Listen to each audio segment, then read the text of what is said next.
കഴിഞ്ഞ പ്രാവശ്യം സി എമ്മിൻ്റെ ഓഫീസിനെ ടാർഗറ്റ് ചെയ്ത് അന്വേഷണങ്ങൾ, ED നോട്ടീസ്, ഒരു വലിയ പുകമറിയായിരുന്നു. എനിക്കൊന്ന് മാധ്യമങ്ങളുടെ സിംഹഭാഗം കണ്ടൻറ്റും അതായിരുന്നു കഴിഞ്ഞ നിയമസഭാ തെരഞ്ഞെടുപ്പിൻ്റെ വേളയിൽ.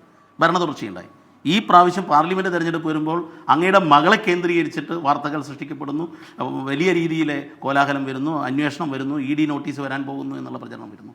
എന്താണ് സി എം? കാരണം പ്രേക്ഷകർക്ക് ഇപ്പോഴും ചില സംശയങ്ങളെങ്കിലും ബാക്കി നിൽക്കും. എന്താണ് സി എമ്മിന് ഇതിൽ വ്യക്തമാക്കാനുള്ളത്?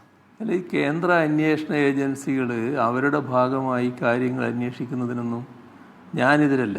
സാധാരണഗതിയിൽ ചില കാര്യങ്ങൾ അവർക്ക് അന്വേഷിക്കേണ്ടതായിട്ട് വരും, അന്വേഷിക്കട്ടെ. പക്ഷേ ആ അന്വേഷണം രാഷ്ട്രീയ പ്രേരിതമാകുമ്പോഴാണ് അതിനകത്ത് പ്രശ്നങ്ങൾ വരുന്നത്. ഇപ്പോൾ തെരഞ്ഞെടുപ്പിൻ്റെ ഘട്ടം വരുമ്പോൾ ചില കാര്യങ്ങളിൽ വലിയ പ്രാധാന്യം വരുന്നത് അതെല്ലാവർക്കും മനസ്സിലാകുന്ന കാര്യമാണ്. അതേസമയം കേരളത്തിൽ ദീർഘകാലമായിട്ട്, അത് ഈ തെരഞ്ഞെടുപ്പിലോ കഴിഞ്ഞ തെരഞ്ഞെടുപ്പിലോ അതിന് മുൻപത്തെ തെരഞ്ഞെടുപ്പിലോ അല്ല, ദശാബ്ദങ്ങളായി ഒരു വൃത്തം, ആ വൃത്തം കൃത്യമായി എന്നെ ടാർഗറ്റ് ചെയ്തുകൊണ്ട് പ്രവർത്തിക്കുന്നുണ്ട്. അവർക്ക് അതിനാവശ്യമായ പിന്തുണ പല തലങ്ങളിൽ ലഭിക്കാറുണ്ട്. അതിൽ സാമ്പത്തിക പിന്തുണയുടെ പ്രശ്നമുണ്ട്, പ്രചരണത്തിന് പിന്തുണ നൽകാൻ മാധ്യമ പിന്തുണ ഉണ്ടാകാറുണ്ട്. അങ്ങനെ എല്ലാം കൂടി ചേർത്തിട്ടാണ് ആ കാര്യങ്ങൾ വന്നിരുന്നത്. പക്ഷേ അതൊന്നും നമ്മളെ തകർത്ത് കളഞ്ഞില്ലല്ലോ. ഞാൻ ആ കഥകളിലേക്കൊന്നും പോകുന്നില്ല. ഈ ഓരോ ഘട്ടവും കടന്നു വന്നത് നോക്കിയാൽ ആ ഘട്ടത്തിലൊന്നും ഒരു വ്യക്തി എന്ന നിലക്ക് ഞാൻ തകർന്നു പോയില്ലല്ലോ. എന്താ കാരണം? ഞാൻ എപ്പോഴും പറയാറുള്ളത് തന്നെയാണ്, ഈ മടിയിൽ കനമുള്ളവനെ വഴിയിൽ പേടിക്കാനുള്ളൂ. ഇത് കൈകൾ എപ്പോഴും ശുദ്ധമായി നിന്നാൽ നിങ്ങൾ യാതൊന്നും ഭയപ്പെടേണ്ടതില്ല. വലിയ പുകമറിയൊക്കെ സൃഷ്ടിക്കാൻ നോക്കും, വലിയ പ്രചരണം വരും, അപ്പോൾ ഉള്ളാലെ ചിരിച്ചുകൊണ്ട് അതിനെ നേരിടാൻ പറ്റും. ആ അവസ്ഥക്ക് ഇപ്പോഴും മാറ്റമില്ല. എല്ലാ ഘട്ടത്തിലും അങ്ങനെ വന്നോളും. മകളെ കാര്യത്തിൽ വരുന്നത് എന്താണ്? അവളൊരു കമ്പനി നടത്തി. എത്ര ആളുകൾ കമ്പനി നടത്തുന്നു? ഇതെന്താ ഒരു കുട്ടി ആദ്യമായിട്ട് കമ്പനി നടത്തുകയാണോ കേരളത്തിലും ഇന്ത്യയിലും? ആരെല്ലാം കമ്പനി നടത്തുന്നു? ആ കമ്പനി നടത്തുന്നതിൻ്റെ ഭാഗമായി നൽകുന്ന സേവനങ്ങൾ, അതിന് പ്രതിഫലം പറ്റൂലേ? അത് പലർക്കൊന്നും പറ്റൂലേ? ആ പ്രതിഫലം പറ്റുന്നത് ഒരു തെറ്റായ കാര്യമാണോ? നമ്മുടെ നാട്ടിൽ നിയമവിരുദ്ധമായ കാര്യമാണ്. ആ പ്രതിഫലം പറ്റുന്നത് ഏതെങ്കിലും മറച്ചു വെക്കുന്നുണ്ടോ? സാധാരണഗതിയിൽ എല്ലാം അക്കൗണ്ടിലല്ലേ, എല്ലാം കണക്കിലുണ്ടല്ലോ, എല്ലാം ഇൻകം ടാക്സിനടക്കം പോകുന്നുണ്ടല്ലോ. കമ്പനി കണക്കിലുണ്ട്, ഇൻകം ടാക്സിൻ്റെ കണക്കിലുമുണ്ട്, എല്ലാറ്റിലും ഉണ്ടല്ലോ. ഇവരെല്ലാം അന്വേഷിച്ചപ്പോൾ ഇതെല്ലാം ഇവിടെ കാണാനുണ്ടല്ലോ. അതിലെന്താ നിയമവിരുദ്ധമായിട്ടുണ്ട്? എന്നാലൊരു പുകമറ സൃഷ്ടിക്കാം, ഒരു മാസപ്പടി എന്ന പേര് കൊടുത്തിട്ടുണ്ട്, ഒരു പേരൊക്കെ ഇട്ടിട്ട് ഒരു പുകമറ സൃഷ്ടിക്കാം. പക്ഷേ അന്വേഷണ ഏജൻസികൾ കൃത്യമായി അന്വേഷിച്ചാൽ അതിനകത്ത് എന്തെങ്കിലും കണ്ടെത്താൻ പറ്റുമോ? ഇപ്പോൾ എന്തെങ്കിലും കണ്ടോ സാധാരണ നിലക്ക്? അപ്പോൾ അതാണ് ഈ ഉള്ളാലെ ചിരിച്ചുകൊണ്ട് നോക്കാൻ കഴിയുന്നതിൻ്റെ പൊരുൾ. അതാണ് അതിൻ്റെ വസ്തുത. ഈ പ്രതിസന്ധി എല്ലാം വരുമ്പോൾ ഇത് ഒന്ന് വ്യക്തിപരം കൂടിയാണ് ഈ ചോദ്യം. അങ്ങ്, ഭാര്യ കമല ടീച്ചർ, മക്കൾ, ഇതെങ്ങനെയാണ് നിങ്ങൾ നേരിടുന്നത്? കാരണം ഇപ്പോൾ ഏറ്റവും ഒടുവിൽ വീണയായിരുന്നു ടാർഗറ്റ്. അതിനു മുമ്പ് നമ്മൾ പലതും കേട്ടതാണ്, കമല ഇൻ്റർനാഷണൽ കേട്ടതാണ്, കുന്നംകുളത്തെ വീട് കേട്ടതാണ്. ഇതൊക്കെ മാധ്യമ രംഗത്ത് നിന്ന് റിപ്പോർട്ട് ചെയ്യാൻ ഒപ്പം ഉണ്ടായിരുന്ന ഒരാളെന്നുള്ള നിലയിലാണ് എനിക്ക് തോന്നുന്നത്.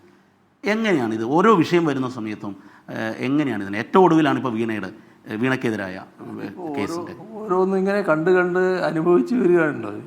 ഇപ്പോൾ മകളൊക്കെ ഇപ്പം മുതിർന്നയാളായി, പക്ഷേ കുട്ടിയായിരിക്കുന്ന കാലം മുതൽക്കേ ഇത്തരത്തിലുള്ള പ്രചരണങ്ങൾ അവർ കേട്ടുകൊണ്ടാണല്ലോ വളരുന്നത്. അതേസമയം അവർക്ക് നമ്മൾ വളർന്നു വരുന്ന സാഹചര്യം അറിയാലോ, ജീവിക്കുന്ന സാഹചര്യം അറിയാലോ. അപ്പോൾ അതിൻ്റെ ഭാഗമായുള്ള ഒരു ശുദ്ധത അവരുടെ അടുത്തെല്ലാം ഉണ്ടല്ലോ.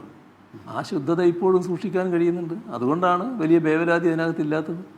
എന്തെല്ലാം പുകമറ സൃഷ്ടിക്കാൻ ശ്രമിച്ചാലും ആർക്കും പ്രത്യേകമായൊരു കൂസലില്ലാത്തത് ഈ ശുദ്ധി ജീവിതത്തിൽ കൊണ്ടു നടക്കാൻ കഴിയുന്നതുകൊണ്ടാണ്. അത് നഷ്ടപ്പെട്ടാലേ ഭയപ്പെടേണ്ടതുള്ളൂ. അതാണ് എനിക്ക് പറയാനുള്ളത്. നമുക്കിനി രാഷ്ട്രീയ വിഷയങ്ങളിലേക്ക് വരണം.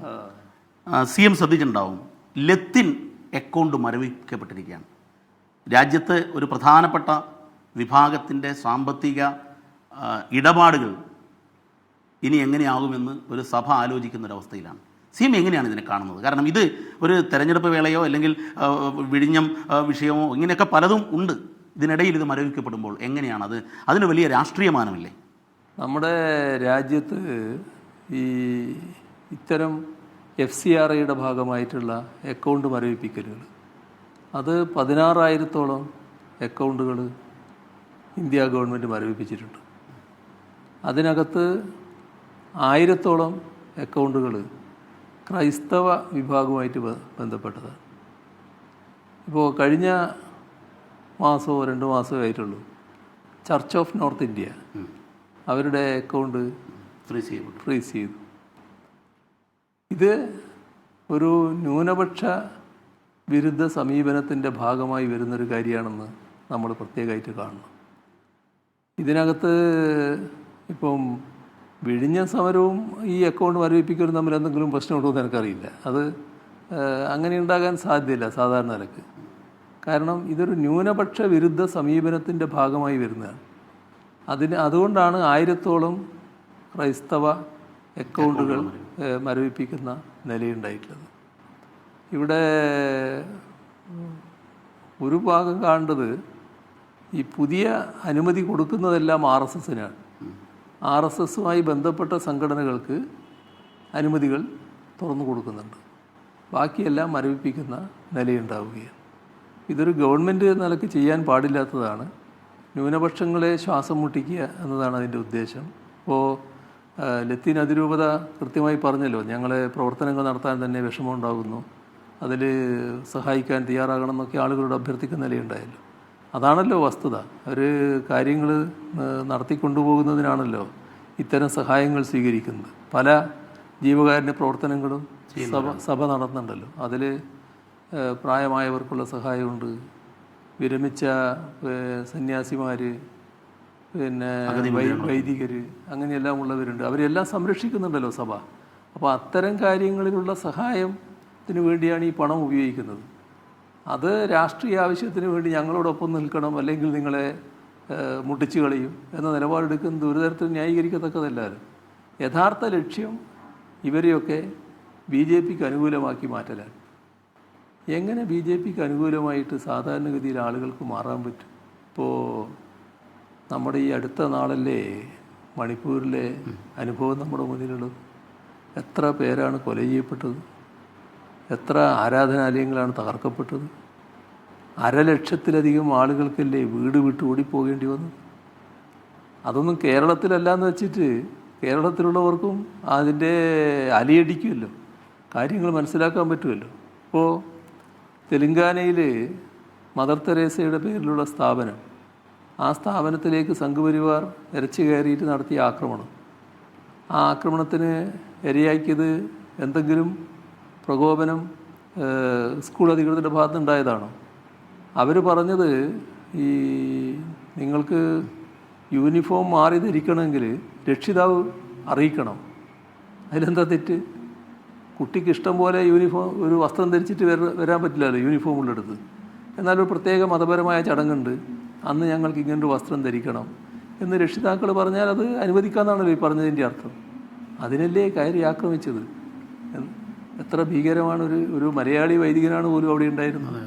അദ്ദേഹത്തെ തല്ലി മട്ടുപ്പാവിലെത്തിച്ച് അവിടുന്ന് താഴെയുള്ള ആളുകളെ നോക്കി ജയ് ശ്രീറാം വിളിപ്പിക്കുക, എന്നിട്ട് മാപ്പ് പറയിപ്പിക്കുക, എന്തെല്ലാമാണ് നടന്നത്.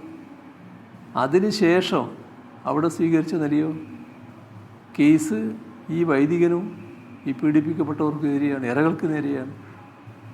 അപ്പോൾ അത് നമ്മൾ കാണേണ്ടത് അവിടെ BJP ഗവൺമെൻറ് അല്ല, അവിടെ കോൺഗ്രസ് ഗവൺമെൻറ്റാണ് ഇപ്പോൾ ഉള്ളത്. ആ കോൺഗ്രസ് ഗവൺമെൻറ് സ്വീകരിച്ച നിലയാണിത്. BJP ആണ്, സംഘപരിവാറാണ് നേരത്തെ നടത്തിയ ആക്രമണത്തിൻ്റെ ആളുകൾ. ഇത്തരം അനുഭവങ്ങൾ നമ്മുടെ രാജ്യത്ത് പലതരത്തിലുണ്ടല്ലോ. അപ്പോൾ ക്രൈസ്തവ വിഭാഗത്തെ ലക്ഷ്യമിട്ട് നടത്തുന്ന BJP നീക്കം അതൊക്കെ ആളുകളുടെ അടുത്ത് ചിലവാകുമോ? ഇപ്പം ഇന്ന് പത്രങ്ങൾ റിപ്പോർട്ട് ചെയ്തിട്ടുണ്ട്, ഡൽഹിയിൽ നിന്ന് അവിടുത്തെ ഗവർണർ ഇങ്ങോട്ട് വരുന്നു.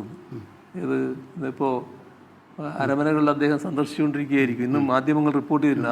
ആ വിവരമേ എൻ്റെ അടുത്തുള്ളൂ. അപ്പം ഞാനത് വായിച്ചപ്പോൾ എനിക്ക് തോന്നി, അതെന്താണ് നമ്മുടെ ശ്രീധരൻപിള്ളി, ആനന്ദബോസ് ഒന്നും പോരാന്ന് കണ്ടോ? ഇവരൊക്കെയാണല്ലോ നേരത്തെ ഉപയോഗിച്ചിരുന്നത്. അപ്പോൾ സക്സേന എന്ന പേരിരിക്കട്ടെ എന്നായിരിക്കും വെച്ചിട്ടുണ്ടായത്. ഇതൊക്കെ ആരെടുത്ത് ചിലവാകാനാണ്? നിങ്ങൾ ആദ്യം നിങ്ങളെ രീതികൾ നന്നാക്ക്.